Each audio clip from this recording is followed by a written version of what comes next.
Queridos amigos, queridas amigas, vamos então para mais um ensinamento que hoje virá através do livro Boa Nova, do Chiquinho de Jesus, aqui direto da cidade de Sacramento, no local onde eu estou hospedado. Então aqui eu abrindo ao acaso, neste livro abençoado, Boa Nova, caiu no capítulo 29, Comunhão com Deus. Vamos ver o que Chiquinho de Jesus, através de Humberto de Campos, nos ensina através da comunhão que todos nós temos que ter com o nosso Criador. O Criador do céu, da terra, do ar, do mar, do chão que pisando, do ar que respirando, do amor, da felicidade, do poderoso sol da verdade. Ele fala assim, as elucidações do Mestre relativamente à oração sempre encontravam nos discípulos certa perplexidade, quase que invariavelmente em virtude das ideias novas que continham, acerca da concepção de Deus como Pai carinhoso e amigo. Aquela necessidade de comunhão com o seu amor, que Jesus não se cansava de salientar, lhes aparecia como problema obscuro, que o homem do mundo não conseguiria realizar. A esse tempo, os essênios constituíam um agrupamento de estudiosos da ciência da alma, caracterizando as suas atividades de modo diferente, né? Porque sem públicas manifestações de seus princípios. Desejosos de satisfazer a curiosidade própria, João procurou conhecer de perto os pontos de vista em matéria das relações da comunidade com Deus e certo dia procurou o Senhor, de modo a ouvi-lo mais amplamente sobre as dúvidas que lhes atormentavam o seu coração. Então veja, João Batista procurou os essênios para que eles pudessem dissipar a dúvida que ele tinha no seu coração. Mestre, disse ele solícito, tenho desejado sinceramente compreender os meus deveres atinentes à oração, mas sinto que minha alma está tomada de certas hesitações. Anseio por esta comunhão perene com o meu Criador. Todavia, as ideias mais antagônicas se opõem aos meus desejos. Olha que ensinamento fantástico. Ainda agora, manifestando meu pensamento acerca de minhas necessidades espirituais, a um amigo que se instruiu com os essênios, asseverou-me ele que necessito compreender que toda edificação espiritual se deve processar num plano oculto. Mas suas observações me confundiram ainda mais. Como poderei entender isso? Devo então ocultar o que haja de mais santo em meu coração? Ele indagou. O Messias, arrancado de suas meditações, respondeu com brandura. João, todas as dúvidas que te assaltam se verificam pelo motivo de não haveres compreendido até agora que cada criatura tem um santuário no próprio espírito, em que a sabedoria e o amor de Deus se manifestam por intermédio das vozes da consciência. Os essênios levam muito longe a teoria do labor oculto. Pois, antes de tudo, precisamos considerar que a verdade e o bem devem ser patrimônio de toda a humanidade em comum.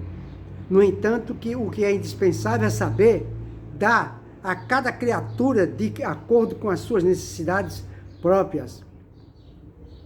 Nesse ponto, estão muito certos quanto ao zelo que os caracteriza, porque os ungüentos reservados a um ferido não se ofertam ao faminto que precisa de pão. Também eu tenho afirmado que não poderei ensinar tudo o que desejara aos meus discípulos, sendo compelido a reservar outras lições do Evangelho do Reino para o futuro, quando a magnanimidade divina permitir que a voz do Consolador se faça ouvir entre os homens sequiosos de conhecimento. Não tens observado o número de vezes em que necessito recorrer a parábolas para que a revelação não ofusque o entendimento geral? No que se refere à comunhão de nossas almas com Deus, não me esqueci de recomendar que cada espírito ore no segredo do seu íntimo, no silêncio de suas esperanças e aspirações mais sagradas. É que cada criatura deve estabelecer seu próprio caminho para mais alto. Enquanto em si mesmo é o santuário divino da fé e da confiança, onde interprete sempre a vontade de Deus, com respeito ao seu destino. A comunhão da criatura com o Criador é, portanto, um imperativo da existência. E a prece é o luminoso caminho entre o coração humano e o Pai de infinita bondade. O apóstolo Pedro escutou as observações de Jesus, parecendo meditar austeramente. Entretanto, obtemperou 2 pontos. Mas a oração deve ser louvor ou súplica? Ele pergunta para Jesus. Ao que Jesus respondeu com bondade. Por prece devemos interpretar todo ato de relação entre o homem e Deus. Devido a isso mesmo, como expressão de agradecimento ou de rogativa. A oração é sempre um esforço da criatura em face da providência divina. Os que apenas suplicam podem ser ignorantes. Os que louvam podem ser somente preguiçosos. Todo aquele, porém, que trabalha pelo bem, com as suas mãos e com o seu pensamento, esse é o filho que aprendeu a orar na exaltação ou na rogativa, porque em todas as circunstâncias será fiel a Deus. Consciente de que a vontade do Pai é mais justa e sábia do que a sua própria. E como ser leal a Deus na oração? Pergunta ele. Interrogou o apóstolo, evidenciando as suas dificuldades intelectuais. A prece já não representa em si mesma um sinal de confiança? Jesus respondeu. Olha como Jesus era sábio, né? A prece não é em si mesmo um sinal de confiança? Jesus contemplou com sua serenidade imperturbável e retrucou. Será que também tu não entendes? Não obstante, a confiança expressa na oração e a fé tributada à providência superior, é preciso colocar acima delas a certeza de que os desígnios celestiais são mais sábios e misericordiosos do que o capricho próprio. É necessário que cada um se una ao Pai, comungando com sua vontade generosa e justa, ainda que seja contrariado em determinadas ocasiões. Em suma, é imprescindível que sejamos de Deus. Quanto às lições dessa fidelidade, observemos a própria natureza em suas manifestações mais simples. Dentro dela, agem as leis de Deus. E devemos reconhecer que todas essas leis correspondem à sua amorosa sabedoria, constituindo-se suas servas fiéis no trabalho universal. Já ouviste falar alguma vez que o sol se afastou do céu cansado da paisagem escura da terra, alegando a necessidade de repousar? A pretexto de indispensável repouso, teria as águas privado o globo de seus benefícios em certos anos? Por desagradável que seja as suas características, a tempestade jamais deixou de limpar as atmosferas. Apesar das lamentações dos que não suportam a umidade, a chuva não deixa de fecundar a terra. João, é preciso aprender com as leis da natureza a fidelidade a Deus. Quem as acompanha no mundo, planta e colhe com abundância. Observar a lealdade para com o Pai é semear e atingir as mais formosas searas da alma no infinito. Vê, pois, que todo o problema da oração está em edificarmos o reino do céu entre os sentimentos do nosso íntimo, compreendendo que os atributos divinos se encontram também dentro de cada um de nós. O apóstolo guardou aqueles esclarecimentos, cheio de boa vontade, no sentido de alcançar a sua perfeita compreensão. Mestre, confessou ele respeitoso, né? A Jesus, né? Pedro. João, né? É João. Mestre, vossas elucidações abrem uma estrada nova para a minha alma. Contudo, eu vos peço com sinceridade da minha afeição, me ensineis, na primeira oportunidade, como deveria entender que Deus está igualmente em nós. Olha só a pergunta que ele faz para Jesus. Como eu devo entender que Deus está dentro de mim, dentro de você, dentro de cada um de nós? Ele fez muita pergunta para Jesus. Ele era de difícil entendimento, apesar de ser doutor da lei. Aí ele fala, eu vos peço com sinceridade de minha afeição, me ensineis na primeira oportunidade como entender que Deus está igualmente dentro de nós. O Messias fixou nele o olhar translúcido e deixando perceber que não poderia ser mais explícito com o recurso da palavra, então não adiantava falar com ele. Jesus percebeu que não ia convencê-lo através da eloquência.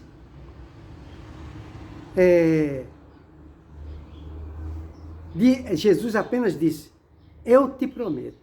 Só falou isso. Eu te prometo. Olha a resposta que Deus deu. Jesus deu a sua própria palavra, né? Eu te prometo. Olha só que coisa interessante. A conversação que vimos de narrar verifica-se nas cercanias de Jerusalém, numa das ausências eventuais do mestre, do círculo do bem-amado, de sua família espiritual de Cafarnaum. No dia seguinte, Jesus e João demandaram a Jericó, a fim de atender ao programa de viagem organizado pelo primeiro. Na excursão a pé, ambos se entretinham em admirar as poucas belezas do caminho, nesse escassamente favorecido pela natureza. A paisagem era árida e as árvores existentes apresentavam as frondes recurvadas, mostrando a pobreza da região, que não lhes incentivava o desenvolvimento. Não longe de uma pequena herdade, o mestre e o apóstolo encontraram um rude lavrador, cavando grande poço à beira do caminho. Bagas de suor lhe desciam das frontes, mas seus braços fortes iam e vinham à terra na ânsia de procurar o líquido precioso. Ante aquele quadro, Jesus estacionou com o discípulo a pretexto de breve descanso e, revelando o interesse que aquele esforço lhe despertava, perguntou ao trabalhador, amigo, o que você faz? O que você está fazendo? Então Jesus estava a caminho de Jerusalém, junto com João, que não parava de questioná-lo. E no caminho eles encontraram numa terra árida que não dava nada, um homem cavando um buraco em busca de água. Esse homem suava as bicas, coitado. E Jesus pergunta, meu amigo, o que fazes? Aí ele responde, busco a água que nos falta, né? A chuva é assim tão escassa nessas paragens? Tornou Jesus, perguntando para ele, evidenciando afetuoso cuidado. Sim, nas proximidades de Jericó, ultimamente, a chuva se vem tornando uma verdadeira graça de Deus. O homem do campo prosseguiu no seu trabalho exaustivo, mas apontando para ele, o Messias disse a João, em tom amigo, simplicidade. Este quadro da natureza é bastante singelo, porém, é na simplicidade que encontramos os símbolos mais puros. Observa, João, que este homem compreende que sem chuva não haveria mananciais na terra, mas não para em seu esforço, procurando o reservatório que a providência divina armazenou no subsolo. A imagem é pálida, todavia chega para compreenderes como Deus reside também em nós. Dentro do símbolo temos de entender a chuva como o favor de sua misericórdia, sem o qual nada possuiríamos. Esta paisagem deserta de Jericó pode representar a alma humana, vazia de sentimentos santificadores. Este trabalhador simboliza o cristão ativo, cavando junto dos caminhos áridos, muitas vezes com sacrifício, suor e lágrimas, para encontrar a luz divina em seu coração. E a água é o símbolo mais perfeito da essência de Deus, que tanto está nos céus como na terra. Olha, a água tanto está no céu como na terra, e é verdade. Porque no céu existe a cidade de Nosso Lar. E o livro Nosso Lar menciona que lá tem água, tem rios, tem cachoeira, tem tudo. E Jesus falou aqui. O discípulo guardou aquelas palavras, sabendo que realizara uma grande aquisição de claridades e morredoras. Contemplou o grande poço, onde a água clara começava a surgir. Depois de imenso esforço, do humilde trabalhador que a procurava desde muitos dias, e teve nítida compreensão do que constituía a necessária comunhão com Deus. Experimentando o indefinível júbilo no coração, tomou das mãos do Messias e as osculou com a alegria do seu próprio espírito alvoroçado. Confortado como alguém que vencera grande combate íntimo, João sentiu que finalmente compreendera.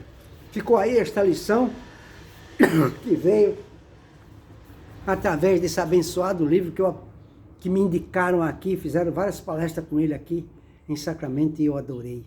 Esse livro realmente é extraordinário. Então, fica aí para nosso entendimento, não é, esta bendita lição que todos nós devemos nos conscientizarmos efetivamente sobre a necessidade de perseverarmos em nossos ideais. Nós temos que aprender a, como ele fala aqui, observar Jesus no final do túnel, uma luzinha no final do túnel. E nós temos que seguir essa luz. Nada deve nos impedir desse firme propósito em seguir Jesus. Por isso que Jesus falou, todo aquele que perseverar até o fim será salvo. E é verdade. Não vamos nos dispersar. Não vamos olhar para os lados. Não vamos olhar para trás. Vamos olhar para a frente em busca de alcançar Jesus, para que diante dele, próximo dele, nós possamos seguir os seus exemplos, suas diretrizes de paz, amor, sabedoria e de perdão, sua filosofia, no amor infinito de Deus. Essa é a nossa meta aqui na Terra. Nada nos deve de mover dessa ideia. Fica para a nossa reflexão.